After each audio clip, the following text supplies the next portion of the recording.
Senior journalist Hamid Mir ने recently एक speech में ये स्टेटमेंट दी है कि यूएस और इंडिया के जो थिंक टैंक्स हैं उनका ये कहना है कि आने वाले कुछ ही सालों में पाकिस्तान के 4 टुकड़े होने वाले हैं। ये स्टेटमेंट जब उन्होंने दी है तो इसके ऊपर पाकिस्तानी पब्लिक से बात करेंगे कि 1971 में जब पाकिस्तान से अलहदा हुआ बांग्लादेश, तो तब ये कहा जाता था कि दोबारा ऐसा नहीं होगा। अगर आज अल्लाह ना करे ऐसी सिचुएशन बनती है तो इसका जिम्मेदार कौन होगा? अल्लाह ना करे अगर आज पाकिस्तान में ऐसा मुश्किल वक्त आता है तो क्या फिर से हम ब्लेम इंडिया को करेंगे या फिर अपनी गलतियों की वजह से बात कर रहे हैं कि जो पाकिस्तान में सिचुएशन है कुछ ही टाइम में पाकिस्तान 4 टुकड़ों में फिर से तकसीम हो जाएगा? क्या कहना चाहेंगे इसके ऊपर? यही मैं कहना चाहूँगा, अब छोटी सी बात आप मेरी सुन, ये प्लानिंग थी, ये बहुत अच्छी प्लानिंग कर चुके हुए थे। कौन जिन्होंने जो कह रहे हैं, अच्छा हामिद मीर कह, अच्छा थिंक टैंक्स जो कह रहे हैं ना, वो प्लानिंग कर चुके हुए थे कि इनको 4 टुकड़ों में तकसीम कर देता।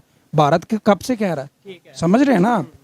तो वो खाता जो है ना वो क्लोज हो चुका हुआ, अब कुछ भी नहीं हो सकता। हो जाना था ये, अब की मैं बात बता रहा हूँ। ये मैंने रिसेंटली अभी भी एक थोड़ी देर पहले मैं एक न्यूज़ सुन रहा था, उसमें भी एक नजूमी, एक समझ लेकिन नजूमियात के वाले से वो बता रहा था कि ये था तासुर, अब नहीं है।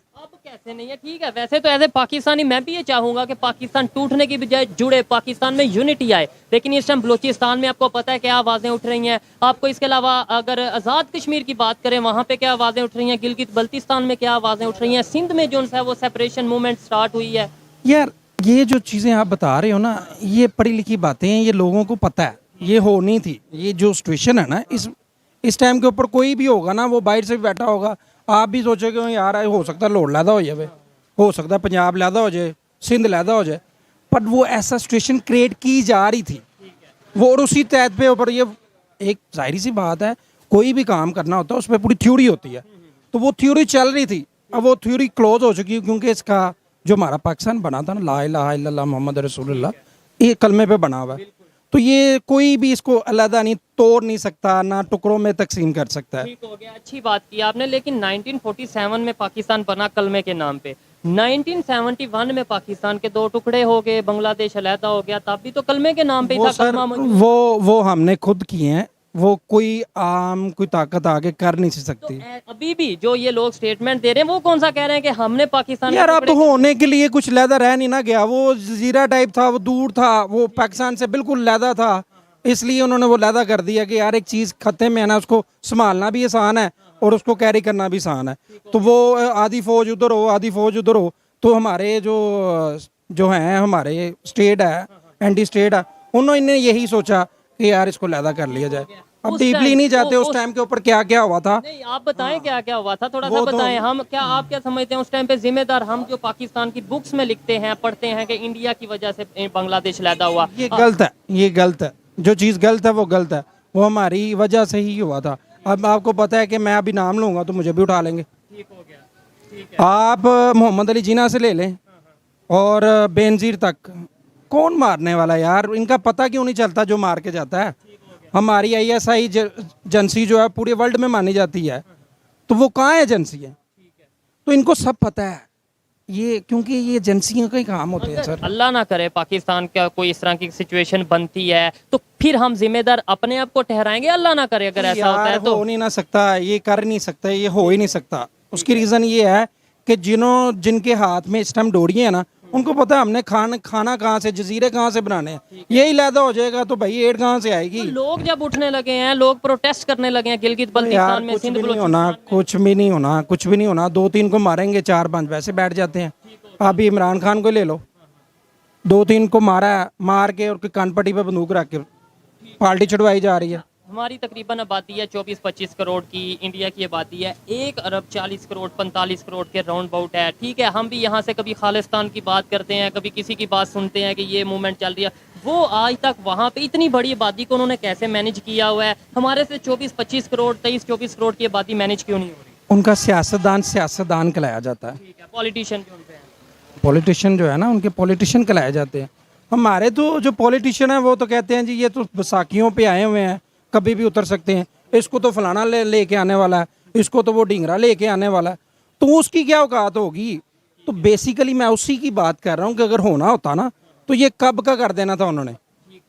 जिन्होंने करना है ना ये काम, उन्होंने कब का कर देना था। अब वो इतने तो है नहीं कि यार एक रोटियां लगी हुई हैं हमारी और उन रोटियों को हम तोड़ना छोड़ दें। जिसकी आप बात कर रहे हैं, जिनकी आप बात कर रहे हैं, वो अगर नहीं भी चाहेंगे, पब्लिक में से अगर आवाज उठने लगेगी कि भाई तो हमें यार अगर पब्लिक की तो औकात ही कोई नहीं रहेगी भाई। पाकिस्तान में क्या औकात है भाई, ये मैं सारा दिन बैठा हूँ, लाखों रुपया इन्वेस्ट किया हुआ है मेरा, 30 से 35 लाख रुपया अभी तक मैं नुकसान कर चुका हूँ, कोई 12-14 लाख रुपया मेरे पे कर्जा है, तो क्या कर लिया हमने। यानी आपने 30-35 लाख का इन्वेस्टमेंट की, बिजनेस स्टार्ट किया, लाख रुपया दिन का जो सा वो इस तरीके से आप वो इन्वेस्ट कर रहे हैं, और लेकिन आपको इनकम नहीं आ रही। भाई 1500 रुपए की सेल है, मेरे 4 बच्चे हैं घर में, वो आटा 150 रुपए केजी आटा है भाई, 600-700 रुपए किलो गेहूँ है, 300 रुपए किलो 300 रुपए लीटर है पेट्रोल है, तो किस तरह मैनेज करेंगे। आने जाने में तो 300 का पेट्रोल गया।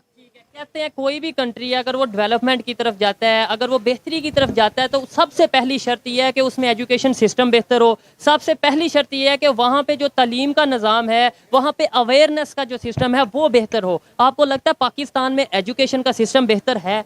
जो बंदा करना चाह रहा था उनको तो इन्होंने उतार दिया। अभी एजुकेशन का सिस्टम बेहतर है? एजुकेशन ओ यार कहाँ है भाई, भाई हमारे दौर के अंदर 3 बुकें होती थी अल्हम्दुलिल्लाह, मैं अभी भी मैं 3 क्लासें पढ़ा हूँ, तो मेरी आपको वे ऑफ टॉक से नहीं लग रहा होगा मैं 3 क्लासें पढ़ा हूँ। वो 3 किताबें होती थी, 3 बुक्स होती थी और 3 कापी होती थी, मैथ इंग्लिश उर्दू। अब भी स्कूलों के अंदर 15-15 कापियाँ हैं, वो होमवर्क करने की बुक्स हैं, तो वो मुझे नहीं लगता बच्चा बाहर आता तो वो ABC भुला होता। हमारा जो तालीम का जो सिस्टम है ना, क्योंकि इनके ऊपर तो कोई पूछने वाला ही नहीं है ना, वो आप कहीं अपने गवर्नमेंट में स्कूल में चले जाएं और उधर भी कोई पूछने वाला नहीं है। तो ये एग्जाम्पल देने लगा हूँ, छोटी सी बात, मैं बात काट रहा हूँ बीच में, इस बात के ऊपर दोबारा आता हूँ। एग्जाम्पल देता हूँ, एक बंदा जो आपका हुक्मरान है वो अनपढ़ है, अगर वो चाहेगा, एक घर का फर्ज है, एग्जाम्पल है, जो खा रहा है वो कभी भी नहीं चाहेगा कि यार मैं कल दा बाल है मेरे नाल आके खड़ो जाए। एजुकेशन दी जाए। मैं बिल्कुल आपकी बात समझ रहा हूँ कि मतलब हमारे शायद लीडर ही नहीं चाहते। भाई मैं गांव चला जाता हूँ ना, MPA के घर में जाऊंगा ना, तो वो बेचारे वो गांव वाले ऐसे बैठे होते दरवाजे के पास, ठीक है, कि यार साहब नू मिलना है, यानी कि जो कुछ करना है इन्होंने ही करना है, इन्होंने करना है, साहब नू मिलना है। और यार तुम लोग भी साहब बन सकते हो, वो बनाना ही नहीं चाहता। हमारे देहाती इलाकों में भी इतनी एजुकेशन है ही नहीं, पढ़ने का निज़ाम ही नहीं है, पढ़ाने का निज़ाम ही नहीं है, अगर है जहाँ पे वो इतना कॉस्टली है, आम बंदा अफोर्ड ही नहीं कर सकता। नहीं कर सकता। इस महंगाई के दौर में चेंज कैसे आएगा, बेहतरी कैसे आएगी, ये पाकिस्तान को बेहतर डगर पे, बेहतर लाइन पे, बेहतर डायरेक्शन पे कैसे लेके जा सकते हैं? यार सबसे पहले कानून की बालादस्ती, ठीक है, लॉ का इम्प्लीमेंटेशन लॉ होना चाहिए और हर बंदे के लिए होना चाहिए।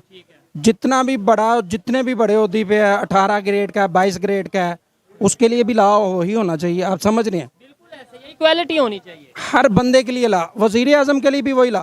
यहाँ पे उसकी पंजाब में हुकूमत है, वो अपनी FIR नहीं कटा सकता, तो वो उसको तो इंसाफ नहीं मिल रहा, उसकी वो FIR नहीं कटा सकता, दुनिया की तो मैं किस तरह FIR कटा मैं और आप क्या चीज़ है, दुनिया की जो कंट्रीज डेवलपमेंट की तरफ गई हैं, मैं चाहता हूँ पाकिस्तान की पब्लिक की राय ली जाए, ओपिनियन ली जाए कि जो भी कंट्री, अगर चाइना की बात करें, अगर इंडिया अगर डेवलपमेंट की तरफ जा रहा है, वो किस बेस पे जा रहा है। बेसिक मैं आपको एक छोटी सी बात बता देता हूँ। चाइना की आपने बात की, चाइना के अंदर जो करप्ट पॉलिटिशियंस है ना, उन्होंने गोलियां मारी थी, उनको सर पे गोलियां मारी और पैसे भी उनसे घर से लिए कि ये पैसे जो गोली ज़ाया हुई ना गवर्नमेंट की, इनके घर से लें पैसे। तुम्हारे पॉलिटिशियन करप्ट हो गए, वो चोरियां करके बाहर फ्लैट बना लेते हैं। वो उसी भी बात आ जाती है कि जो बंदे को गोली बजेगी उसको समझ आ जाएगी यार इसका ये असर हुआ है, मैं ये हरकत ही ना करूं। अब सऊदिया में चले जाएं, हाथ काट दिए जाते हैं चोरी करने पे। वही कानून है हमारा, वही इस्लाम है। इस्लाम की बुनियाद के ऊपर भी पाकिस्तान बना था। मैं जिससे भी इंटरव्यू करता हूँ वो यही कहता है कि इस्लामी सिस्टम आएगा तो ही पाकिस्तान में बेहतरी आएगी, पाकिस्तान इस्लाम की बुनियाद पे बना है। हम हर लफ्ज़ में अल्हम्दुलिल्लाह, माशाल्लाह, इंशाल्लाह, पाकिस्तान इस्लाम ये चीज़ लाते हैं, प्रैक्टिकली कहाँ पे नजर आता है? और इस्लाम को हम नाफज क्यों नहीं, इम्प्लीमेंट क्यों नहीं करते, शरी निज़ाम क्यों नहीं लाते? मुझे ये बताओ कि हमारी अदालतों में इतने ज्यादा केसेस लटके हुए हैं। बाहर की अदालतों 24 घंटे में केस सुनवाई खत्म। नहीं, मेरा सवाल जो था उसका जवाब दें कि हर बंदा हर बात में ये कहता है इंशाल्लाह पाकिस्तान में मुसलमान है, पाकिस्तान इस्लाम के नाम पे बना है, माशाल्लाह, अल्हम्दुलिल्लाह। ये यार देखो मेरी बात सुनो, जब हम ये रोटी कपड़े मकान से बाहर निकल आएंगे ना, ठीक है, सोच अपनी बड़ी करें। सोच हमारी बनी कर यार, अभी भी तो नहीं ना खा रहे, तो निकलो बाहर यार, इनको खत्म करो करप्ट रोले को, जो भी ये इसके आ रहे आता है ना इस कानून के, उसको खत्म कर दो। अगर आप चाहते हो कि मेरी 7 पुश्तें जो हैं वो सुकून से रहें, मैं तो चलो मर गया, मेरी पता नहीं है 10 साल है, 2 साल है, 3 साल है, 35 साल मेरी एज हो गई है। तो मेरी जो पीछे आने वाली नस्ल है वो तो कम से कम सुकून से गुजारे। तो ये हमें आपको सबको निकलना पड़ेगा अपने बांग्लादेश हाथ हमारे से बाद में बना, वो कहाँ से कहाँ चला गया, अफगानिस्तान में यार कितने उन्होंने साल जंग उनकी लगी रही। गवर्नमेंट आम आवाम को सपोर्ट करती है भाई, उनको आसान कर्जे देती है बगैर सूद के। हम तो खुद सूद पे चल रहे हैं, हम तो आईएमएफ से सूद पे पैसा लेते हैं। सूद हराम है इस्लाम में, आपको पता है ना इस तो बात का? भाई वही तो मैं कह रहा हूँ ना, मतलब पाकिस्तान हराम के पैसों पे देखे, बात थोड़ी सी कड़वी है लेकिन बात आप क्या इसे agree- डेफिनेट है यार, हकीकत है। क्यों वो कह रहा था कि मैंने आईएमएफ के प्रोग्राम में नहीं जाना, कहा था ना उसने, इसी वजह से कहा था कि यार वो है ही हराम है। पर गया था, कहता यार अब सिचुएशन ऐसी है कि मुझे उसके बगैर गुजारा नहीं है, तो डिफॉल्ट हो जाए। फिर हराम खा लिया। बड़ी अफसोस वाली बात है। अब बात ये है कि एग्जाम्पल है कि उसको ना चारों तरफ थे ना घेर लिया गया हुआ है। ठीक है, एक बंदे को चारों तरफ उन्होंने यार उत्ते भी मौत, थले भी मौत। ठीक है। तब मैं तो रहेगा कि यार मैं आवाम पब्लिक की बेहतरी के लिए, पब्लिक के बेहतरी के लिए कुछ ना कुछ। पब्लिक की बेहतरी फिर भी नहीं हुई। पाकिस्तान फिर भी जो सा इस टाइम बहुत बुरी कंडीशन में है, डॉलर का रेट क्या है वो सबके सामने है। ये चीजें देख के दुख होता है हर पाकिस्तानी को, जो पाकिस्तान के लिए दर्द रखता है, दिल रखता है, उसे दुख होता है। लेकिन चेंज भी हम ही लाएंगे। अगर हम पाकिस्तान की पब्लिक में अवेयरनेस नहीं लाएंगे तो शायद चेंज नहीं आएगा। एग्री करते हैं इस बात से? यार ये हकीकत बात है यार, हमारे दौर में अभी इस जो दौर चल रहा है, जहालियत का दौर चल रहा है। पाकिस्तान में या ओवरऑल? जहालियत है इधर यार। जो बंदा सही बात कर रहा है वो कहता है तो पागल है। ये गद्दार है, ये कहते हैं ये गद्दार। गद्दार। अब मैंने एक छोटी सी बात बताई है कि भुट्टो से लेके आप लियाकत अली खान को किसने मारा, उसकी गोली किसने मारी, बताएं मुझे। आज तक पता चला। बाद में जर्नल वो जो मैं बात कर रहा हूँ भुट्टो को मारा गया फांसी, वो जजों ने माफियाँ क्यों मांगी थी कि जी हमें कानपट्टी पर रख के।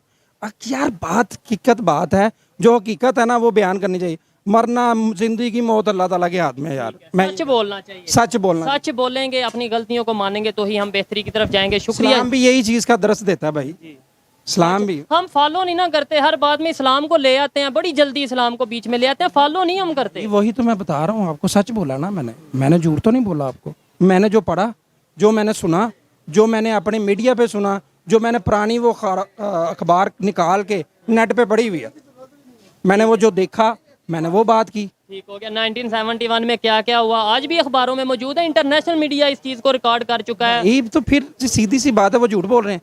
अच्छा वो सारे झूठे हैं, हम अकेले सच्चे हैं। ठीक हो गया। तो यार हकीकत है, जो हकीकत है ना, इस टाइम आवाम को अपना फैसला खुद करने दे। बड़े फैसले कर लिए 75 सालों से आपने, बस कर दें यार, हमारी भी कुछ एक बार तो हमारी तो मान के देखें। ठीक है, नेबर से रिलेशन बेहतर होने चाहिए, यानी कोई भी नेबर है वो यार, चाहे वो इंडिया है, चाहे वो बांग्लादेश है, चाहे वो हमारा ईरान अफगान, तो यार वो हमसे बहुत बेहतर है। उनकी कानून बहुत अच्छा है। हम कहते हैं ना तालिबान, मैं कहता हूँ उनका कानून ही बहुत अच्छा है। तो अगर इधर ऐसी हुकूमत आ जाए तो फिर मैं तो कहता हूँ रात दिन ना चले, हुने आई है। तालिबान की हुकूमत यहाँ और भाई उससे इससे हालात बेहतर होंगे। या बड़ी मतलब बड़ी स्टेटमेंट। वो इस्लाम के ऊपर है यार, वो अपने हक के ऊपर है। देख कितने अरसा जो है वो लड़ते रहे, जीते। आखिरकार हक की जीत होती है, बातिल की जीत नहीं होती। तो वो कौन थे, क्या थे? वो पाँव नंगे बेचारे, ना शूज ना कोई वर्दियाँ, इनके पास तो सारा कुछ था। इससे क्या जाहिर मैसेज आता है कि हक की जीत होती है। हक की जीत होती है। इंडिया पाकिस्तान में कितनी जंगें हुई? कई चार जंगें। चार जंगे हो चुकी। कितनी हम जीते, कितनी वो जीते? उनके पेपरों में तो वो सारी जीते हैं। आपके पेपरों में बताएं, आपके कागजों में, आपकी डॉक्यूमेंट्स में कौन कितनी जीता? हम तो मेरे हिसाब से तो हम एक ही जीते हैं, मैंने जो सही सुना हुआ है। बाकी 3 वो जीते। तो इसका क्या आपने बोला जो हक पे होता है वो जीता है? देखो हक पे, अब हक पे हम जीते हुए हैं, बीच में कोई दगा कर दे कि भाई नहीं करना। कारगिल में क्या हुआ था आपको नहीं पता?